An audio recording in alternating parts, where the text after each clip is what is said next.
కార్యక్రమంలో పాల్గొనేందుకు కేరళ నుంచి ప్రత్యేకంగా కొంతమంది శశికళ టీచర్ గారు మనతో ఉన్నారు. వారితో మాట్లాడే ప్రయత్నం చేద్దాం. మేడం యమున పాఠక్ గారు, ఒకసారి శశికళ మేడం గారితో మాట్లాడు. అమ్మ నమస్తే. ఇప్పటి వరకు మీరు విన్నారు కదా, మరి కేరళకు సంబంధించి మీరు సేవ్ శబరిమలై అనే మూమెంట్ కూడా మీరు తీసుకొచ్చారు. సాధారణమైన జనంలో కూడా ఒక చైతన్యం తీసుకురావడానికి మీరు చాలా దోహదపడ్డారు. ఈరోజు కేరళలో మీరు తెలియని వాళ్ళంటూ ఎవరూ లేరు.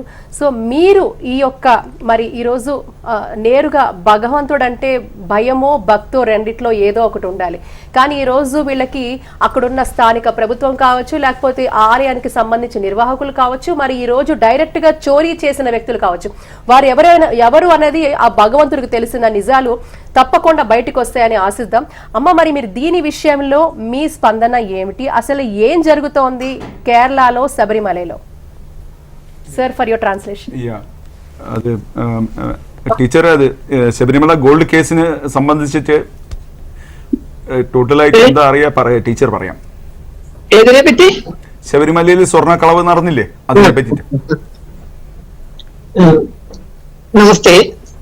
ഒരു മലയാളി എന്ന നിലയ്ക്ക് ഞങ്ങളെ സംബന്ധിച്ച് ഏറ്റവും വലിയ അഭിമാനവും അനുഗ്രഹവും ശബരീശന്റെ സാന്നിധ്യമാണ്.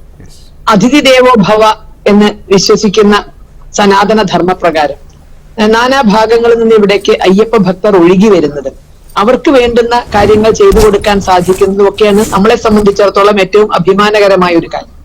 പക്ഷേ നിർഭാഗ്യവശാൽ എപ്പോഴും ഈ ജനകോടികളെ ആകർഷിക്കുന്ന, ജനകോടികൾ ആശ്രയം തേടി വരുന്ന ശബരിമല പലപ്പോഴും അത് നടത്തിക്കുന്നവരുടെ വിശ്വാസമില്ലായ്മ കൊണ്ട്, അയ്യപ്പനിലോ ഒരു ഈശ്വര ശക്തിയിലോ വിശ്വാസമില്ലായ്മയും അതോടൊപ്പം തന്നെ സനാതന ധർമ്മത്തെ നശിപ്പിച്ചേ അടങ്ങൂ എന്ന വാശിയും ഉള്ളവർ ആ ശബരിമല കൈകാര്യം ചെയ്യുന്നത് കൊണ്ട് തന്നെ എന്നും അത് വിവാദ കേന്ദ്രമാണ്. ഒരു തരത്തിൽ അല്ലെങ്കിൽ മറ്റൊരു തരത്തിൽ ശബരിമലയിൽ നിന്ന് എന്നും ഭക്തരെ വേദനിപ്പിക്കുന്ന വാർത്തകളാണ് വന്നുകൊണ്ടിരിക്കുന്നത്. അതിന്റെ ഏറ്റവും അവസാനത്തേതും ഏറ്റവും ഭീകരവുമായ ഒരു അവസ്ഥയിലൂടെയാണ് നമ്മളിപ്പോ കടന്നുപോയിക്കൊണ്ടിരിക്കുന്നത്. ശബരിമലയിൽ എന്തൊക്കെയാണോ അവിടെ വിലപിടിപ്പുള്ളത് അത് മുഴുവൻ നഷ്ടപ്പെട്ടൊരവസ്ഥയാണ്. പുറത്തുനിന്ന് ആരെങ്കിലും അങ്ങോട്ട് കൊള്ളസംഘങ്ങൾ കയറി വന്ന് കട്ടുകൊണ്ട് പോയതല്ല, അതല്ലെങ്കിൽ ഇരുളിന്റെ മറവിൽ കള്ളന്മാർ കയറി പോയതുമല്ല. മറിച്ച് ആരാണോ അത് നടത്തിക്കുന്നത്, ആരാണോ അത് സംരക്ഷിക്കുന്നത്. കാരണം നമ്മുടെയൊക്കെ വിശ്വാസപ്രകാരവും നിയമപ്രകാരവും ഭഗവാൻ മൈനറാണ്. അപ്പോ സ്വന്തം മക്കളുടെ സ്വത്ത് എങ്ങനെയാണോ മാതാപിതാക്കൾ നോക്കി രക്ഷിക്കേണ്ടത്, അതുപോലെ ആ ക്ഷേത്രത്തിന്റെ സ്വത്ത് നോക്കി രക്ഷിക്കേണ്ടവരാണ് തിരുവിതാംകൂർ ദേവസ്വം ബോർഡ്. ആ തിരുവിതാംകൂർ ദേവസ്വം ബോർഡിനെ തെരഞ്ഞെടുക്കുകയും അതിന്റെ കാര്യങ്ങൾ നടത്തുകയും ചെയ്യുന്ന കേരള സർക്കാർ. പക്ഷെ നിർഭാഗ്യവശാൽ ഈ രണ്ടു കൂട്ടരും ഒരുമിച്ച് നിന്നുകൊണ്ട് മാറി മാറി വന്ന ഗവൺമെന്റുകൾ, ഇപ്പോഴുള്ള മറ്റേ CPM നേതൃത്വം കൊടുക്കുന്ന LDF ഗവൺമെന്റ് മാത്രമല്ല, ഇപ്പോ വാർത്തകൾ കൂടുതൽ ഉള്ളിലേക്ക് ചെല്ലുമ്പോൾ അതിനു മുൻപ് ഭരിച്ച കോൺഗ്രസ് നേതൃത്വം കൊടുത്ത UDF ഗവൺമെന്റിനും ഈ ഇത്തരം കൊള്ളകളിൽ പങ്കുണ്ട് എന്ന നിലയിലാണ് ഇപ്പോ വാർത്തകൾ വന്നുകൊണ്ടിരിക്കുന്നത്. അപ്പൊ ഈ രണ്ട് മുന്നണികളും അവര് ഒരു ട്രസ്റ്റിയായി നിന്നുകൊണ്ട് ആ ക്ഷേത്ര സ്വത്തുക്കൾ സംരക്ഷിക്കേണ്ടതിന് പകരം അത് നശിപ്പിക്കാൻ കൂട്ടുനിന്നു എന്നുള്ളതാണ് ഇന്നത്തെ വേദനാജനകമായ സാഹചര്യം. അവിടെ ദ്വാരപാലക ശില്പങ്ങളിലെ സ്വർണം മോഷണം പോയി എന്നുള്ളിടത്താണ് തുടങ്ങിയത്. പക്ഷെ ഇന്നിപ്പോ മനസ്സിലാക്കുന്നത് ദ്വാരപാലക മാത്രമല്ല, ഒരുപക്ഷെ ശ്രീകോവിലിന്റെ ഇളക്കാൻ സമയം കിട്ടാത്തതുകൊണ്ടാണ്. ശ്രീകോവിലിന്റെ റൂഫ് ഒഴികെ ബാക്കിയെല്ലാം താഴികക്കുടമൊക്കെ എത്ര പ്രാവശ്യമാണ് ഇറക്കിയിരിക്കുന്നത് എന്ന് മാറ്റിയിരിക്കുന്നത് എന്ന് സത്യം പറഞ്ഞാൽ ആർക്കും നിശ്ചയില്ല. 8-9 താഴികക്കുടങ്ങൾ, കാരണം അവിടുത്തെ മറ്റ് സന്നിധികളിലേതടക്കം ഇത് പലവട്ടം മാറ്റിയിരിക്കുന്നു എന്നാണ് പലരും പറയുന്നത്. അപ്പൊ ഇതെല്ലാം കടല് കടന്നു പോവുകയാണ്. കേവലം ഒരു സ്വർണ്ണക്കൊള്ളയല്ല അവിടെ നടന്നത്. സ്വർണത്തിന് ഗ്രാമിന് എത്ര വില എന്നതല്ല ശബരിമലയിലെ വില, അവിടെ അതിന് വിശ്വാസത്തിന്റെ വിലയുണ്ട്. അപ്പൊ ഇത് മോഷ്ടിച്ചവർ കോടിക്കണക്കിന് രൂപ സമ്പാദിക്കുക എന്നുള്ളതിലുപരിയായിട്ട് വിശ്വാസത്തെ തകർക്കുക എന്ന ഉദ്ദേശത്തോടു കൂടി തന്നെയാണ് ഇത് നടത്തുന്നത്. ഇവിടെ കാരണം ഒരാൾക്ക് വന്ന് ആരും അറിയാതെ അവിടെ കൊണ്ടുപോകാൻ സാധിക്കില്ല. എപ്പോഴും ലോക ചാനലുകളുടെ വരെ ശ്രദ്ധയിൽ നിൽക്കുന്ന ഒരു, അല്ലെങ്കിൽ അവരുടെ വരെ റഡാറിൽ എന്ന് പറയാവുന്ന വിധത്തിൽ ശ്രദ്ധയാകർഷിക്കുന്ന ഒരു ക്ഷേത്രമാണ് ശബരിമല. അവിടെ നിന്നാണ് ഇത്തരത്തിലുള്ള മോഷണം നടക്കുന്നത്. കോടതി തന്നെ സംശയം പ്രകടിപ്പിച്ചു, അവിടെ ഇരിക്കുന്ന അയ്യപ്പന്റെ പൊന്നു വിഗ്രഹം അത് ആ പുരാതന വിഗ്രഹം തന്നെയാണ്, അതുപോലും മാറ്റിയിട്ടുണ്ടാകില്ല. മാറ്റാൻ ബുദ്ധിമുട്ടില്ല, കാരണം ഇതേ മോൾഡിൽ ഒരു വിഗ്രഹം തയ്യാറാക്കി വെച്ച് നടയടച്ചു കഴിഞ്ഞാൽ 10-25 ദിവസം അവിടെ നടയടച്ചാൽ മറ്റുള്ളവർ ചെല്ലുന്നില്ല. ആ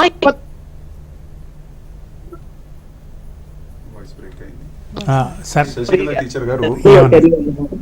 ഞാൻ ഒന്ന് അങ്ങോട്ട് പറഞ്ഞത് പറയട്ടെ ടീച്ചറെ. ആ ഞാൻ ടീച്ചർ പറഞ്ഞ പറയാം. ఇంత దూరం తెలంగాణ ఆంధ్ర ఆర్ గట్టిగా మాట్లాడండి. అవుట్ ఆఫ్ కంట్రీ నుంచి కూడా జనాలు విశ్వాసంతో అక్కడికి వెళ్తున్నారు శబరిమల దర్శనానికి. కానీ దాని మేనేజ్మెంట్ విశ్వాసం లేని వ్యక్తుల చేతిలో పెట్టిస్తే ఈ దౌర్జన్యానికి అంతా ఫండమెంటల్ రీజన్ అదే అనేసి ఆవిడ చెప్పడం. ఓకే. డయటీ ఏ గుడిలో డైటీకైనా లీగల్ పొజిషన్ మైనర్దే. సో ఆ మైనర్ది ప్రాపర్టీ గార్డియన్గా ఉన్న ఎండోన్మెంట్స్ డిపార్ట్మెంట్ కానీ దేవసం కానీ ప్రొటెక్ట్ చేయాల్సింది పోయి కంచె చేలు మేసేసింది అనే రూపానికి వచ్చేసింది ఇవాళ. అండ్ ఇప్పుడు ఇక్కడ జరిగిన థెఫ్ట్ గోల్డ్ వాల్యూతో కాదు వాళ్ళు చెప్పేది, దాని డివైన్ వాల్యూ వచ్చింది కాబట్టి ఎనీ మల్టిపుల్ ఫోల్డ్స్ రేటు పెరిగిపోయి దాన్ని offshore out of country వెళ్ళిపోయింది. అది ఇంకా దాన్ని చేయడం కేరళ గవర్నమెంట్ పోలీస్ జ్యూరిస్డిక్షన్లో లిమిటెడ్ కాదు. అది it has to be done by a central agency which has to go and search for where the things are now. ఆ పొజిషన్కి వచ్చేసింది. అండ్ ఆల్వేస్ వెదర్ ప్రస్తుత గవర్నమెంట్ అయినా ప్రీవియస్ గవర్నమెంట్ అయినా పైసల గురించే ఆలోచించారు తప్ప వచ్చే భక్తుల సేవల గురించి ఆవిడ ఫస్ట్ చెప్పడమే మన ఫండమెంటల్స్ అతిథి దేవో భవ. ఆ కాన్సెప్ట్ నుంచి దూరం వెళ్ళిపోయింది మేనేజ్మెంట్. అది ആവിడ చెప్పడం. ടീച്ചർ പറഞ്ഞോളൂ. അപ്പോ നോക്കി രക്ഷിക്കേണ്ടുന്ന രണ്ട് ഗവൺമെന്റുകളും ഇവിടുത്തെ LDF UDF രണ്ട് മുന്നണികളും ഒരേപോലെ അയ്യപ്പ ഭക്തരെ വഞ്ചിച്ചതിന്റെ, ആചാരം ലംഘിച്ചതിന്റെ, വിശ്വാസം നശിപ്പിച്ചതിന്റെ വേദനയിലാണ് ഇന്ന് അയ്യപ്പ ഭക്തർ. കോടതിയിൽ മാത്രമാണ് ഒരു ചെറിയൊരു പ്രതീക്ഷയെങ്കിലും വെച്ചുകൊണ്ട് ഇന്ന് ഭക്തർ മുന്നോട്ട് പോകുന്നത്. കാരണം അവിടെ നിന്ന് നമ്മയൊക്കെ രക്ഷിക്കേണ്ട ഈ കലിയുഗത്തിൽ ഭക്തരെ രക്ഷിക്കേണ്ട അയ്യപ്പന്റെ സന്നിധിയിൽ അവിടെ രക്ഷയില്ലേ എന്ന് ഭക്തർക്ക് നെറ്റി ചുളിയത്തക്ക ഒരു സാഹചര്യം ഉണ്ടാക്കിയെടുത്ത് അങ്ങനെ വിശ്വാസം നശിപ്പിക്കുക എന്നത് തന്നെയാണ് ഇവരുടെ ഇത്തരത്തിലുള്ള ചെയ്തികളുടെ ബാക്കി. ഇപ്പോ നമ്മൾ ഒന്ന് ആലോചിച്ച് നോക്കുക. എല്ലാ സംവിധാനവും അവിടെ, പോലീസ് അടക്കം എല്ലാ സംവിധാനവും അവിടെ ഉണ്ടായിട്ടും ഈ കൊള്ള തടയാൻ സാധിച്ചില്ല എന്ന് പറഞ്ഞാൽ ഈ കൊള്ള ആസൂത്രണം ചെയ്തത് ഉന്നത തലത്തിലാണ്. ഉന്നത തലത്തിൽ ഭരണകൂടത്തിന് വരെ ഇതിൽ പങ്കുണ്ട് എന്നുള്ളതാണ് അവസ്ഥ. അതുകൊണ്ട് തന്നെ സാധാരണക്കാരൻ വലിയ തോതിൽ വഞ്ചിക്കപ്പെട്ടു. സംരക്ഷിക്കേണ്ടുന്നവർ തന്നെ കൊള്ളക്കാരായ ഒരു വേലി തന്നെ വിളവ് തിന്നുക എന്ന് മലയാളത്തിൽ പറഞ്ഞു. അപ്പൊ ആ വേലി തന്നെ വിളവ് തിന്നുക എന്നൊരവസ്ഥയാണ് ഇന്ന് അവിടെ നടന്നുകൊണ്ടിരിക്കുന്നത്. കേവലം ഒരു ചില പേരുകൾ നമ്മളിപ്പോ കേൾക്കുന്നു. അത് പോറ്റിയാകാം, മുരാരിയാകാം, മറ്റുള്ളവരാകാം.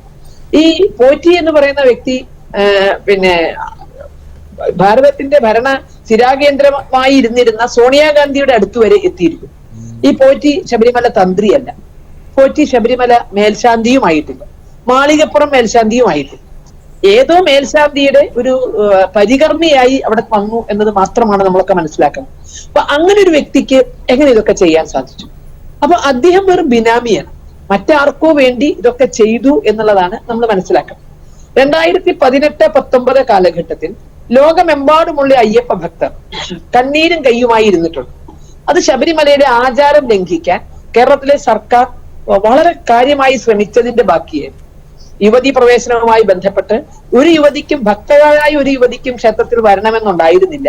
പക്ഷെ നിർബന്ധപൂർവ്വം ചില ആക്ടിവിസ്റ്റുകളെ ഭക്തരുടെ വേഷം കെട്ടിച്ചുകൊണ്ട് ഭരണകൂടത്തിന്റെ മുഴുവൻ ഒത്താശയോടും കൂടി നമ്മളെ സന്നിധാനത്ത് കൊണ്ടുചെല്ലുകയും അവിടെ അങ്ങനെ യുവതീ പ്രവേശനം നടപ്പിൽ വരുത്തി ആ തിരുനട അശുദ്ധമാക്കുകയും ചെയ്ത് നമുക്കറിയാം. അന്ന് പലർക്കും മനസ്സിലായില്ല ഇത് എന്തിനായിരുന്നു എന്നുള്ളത്. അതെന്തിനായിരുന്നു എന്ന് പറഞ്ഞാൽ ഈ കൊള്ളയ്ക്ക് അരങ്ങൊരുക്കാൻ വേണ്ടിയാണ്. ഈ കൊള്ളയുടെ പ്രധാന ഭാഗങ്ങളൊക്കെ നടന്നിരിക്കുന്നത് അതിനുശേഷമാണ്. ശ്രീകോവിലിന്റെയും അല്ലെങ്കിൽ ഇതെല്ലാം നടന്നിരിക്കുന്നത് അതിനുശേഷമാണ്. അപ്പോ മുഴുവൻ ഭക്തരുടെയും ശ്രദ്ധ ഈ ആചാര ലംഘനത്തിലേക്ക് തിരിക്കുകയും മുഴുവൻ ഹൈന്ദവ സംഘടനകളുടെയും ശ്രദ്ധ ആചാര ലംഘനവുമായി ബന്ധപ്പെട്ട കാര്യങ്ങളിലേക്ക് നിർത്തുകയും ചെയ്തുകൊണ്ട് ആ സമയത്താണ് ഈ മോഷണം നടക്കുന്നത്.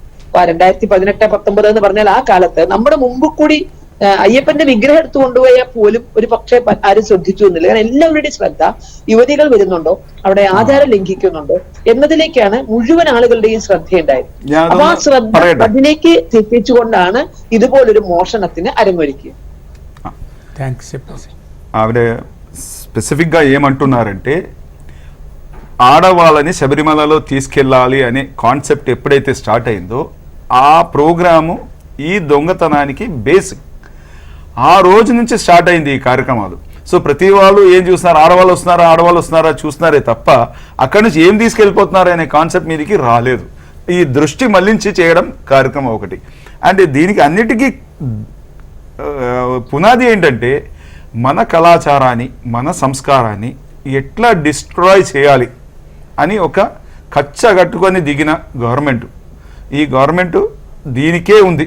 ఈ టెంపుల్ కానీ టెంపుల్ డివోటీస్ మనోభావాల గురించి అస్సలేం పట్టించుకోలేదు. మనకి మంచినీళ్ళు కాదు కదా, ఇప్పుడు హైకోర్టు కూడా డౌట్ ప్రకటిస్తుంది అక్కడ ఉన్న విగ్రహం కూడా ఉన్న పాత విగ్రహమా లేదా ఒక డూప్లికేట్ తీసుకొచ్చి పెట్టారా అని చెప్పి అమ్మ చెప్తున్నారు అలాగా. అదే చెప్పారు. మై గాడ్, ఇంకా చాలా చెప్పినట్టున్నారుగా, అక్కడ చాలా విషయాలు ప్రస్తావించారు, మీరు ఇంకా చెప్పటం లేదు అది.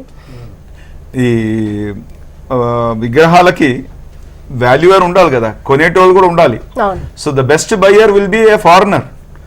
సో ప్రామినెంట్ పొలిటికల్ ఫ్యామిలీలకు వెళ్ళి లింక్స్ ఉన్నాయి, అది అవుట్ ఆఫ్ కంట్రీ వెళ్ళగానే దాని వాల్యూ పెరుగుతుంది. కాబట్టి ఈ ఎవరైతే ద ప్రైమ్ అక్యూజ్డ్ పోటీ అనే అతన్ని ఎవరైతే అరెస్ట్ చేశారో is only a benami. Okay, పోటీ అనే అతను only benami. So he has met a very prominent party in charge at Delhi. ఆవిడతో ఉన్న ఫొటోస్ కూడా వచ్చేసినాయి బయటికి. So now he is assessing that there is a chance that the things have gone through that route. Okay.